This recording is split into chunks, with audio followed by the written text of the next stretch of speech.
Well, tonight we are taking you to a Detroit neighborhood that is undergoing some amazing changes. And this is an area that has dealt with its fair share of crime and unemployment, but what one of its residents is doing about it caught the attention of our Karen Drew. Let's bring in Karen with more on a very impressive woman. Karen. Well, Devin and Kimberly, just a couple weeks ago, I was in this area, the 8700 block of 2nd Avenue, and I noticed there was a bunch of people over here, and they were planting these trees and putting down this mulch, and I had to ask, okay, this normally doesn't happen in this neighborhood. What is going on? And what a story I found. This is home for Lisa Johannan. She's lived in this neighborhood for 30 years, seen its fair share of blight, crime, and despair. But that just gives Lisa inspiration to help. So we did a summer day camp, and that moved into a tutoring program throughout the school year. Okay. That moved into a youth program. Then we ramped up into housing and started rehabbing homes. 2 decades ago, before it was cool or hip to invest in Detroit, Lisa started Central Detroit Christian, or CDC. We're called to be here to make a difference, to be salt and to be light in areas that are dark and don't have enough flavor. Take a look at some of the changes. The CDC opened Peaches and Greens, a grocery store in the inner city, a place where residents can find fresh produce. We're not fully understanding the implications of people's diet. Much of it is grown just a few blocks away in their own garden. Free cooking classes are also offered for parents and children. We do vegetable pizza, which is just cheese and tomatoes and avocados on top of an English muffin.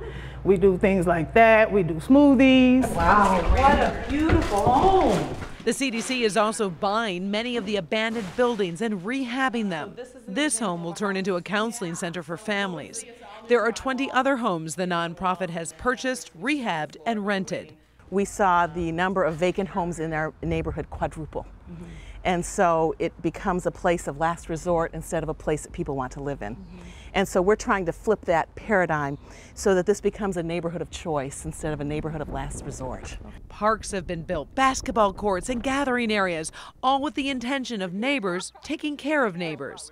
And the CDC just offered a lot of positive, things in the community. I have to ask, have you been a victim of crime? Oh, absolutely. I imagine. Oh my gosh, so many times. Break-ins, car break-ins. Yeah, car thefts, probably 3 car thefts, home break-ins, yeah. Ever physically assaulted?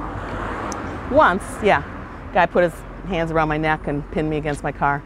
I had a gun put to me once too, but it all works out. It all works out. He had to apologize, the guy and he goes to church with us now too. Yes, Lisa convinced the gunman to start going to church, and he did. That's not where the story ends. Tomorrow, I'll show you how jobs are being created in this neighborhood, and some creative businesses are the key to many of the residents' problems. And we are standing live outside of some of those really cool businesses. We'll be featuring those tomorrow, but really, Lisa is changing lives. Devin and Kimberly, I have to tell you, at one point there were some drug dealers in the park, and she said, hey guys, if you're gonna hang out in this park, can you at least cut the grass?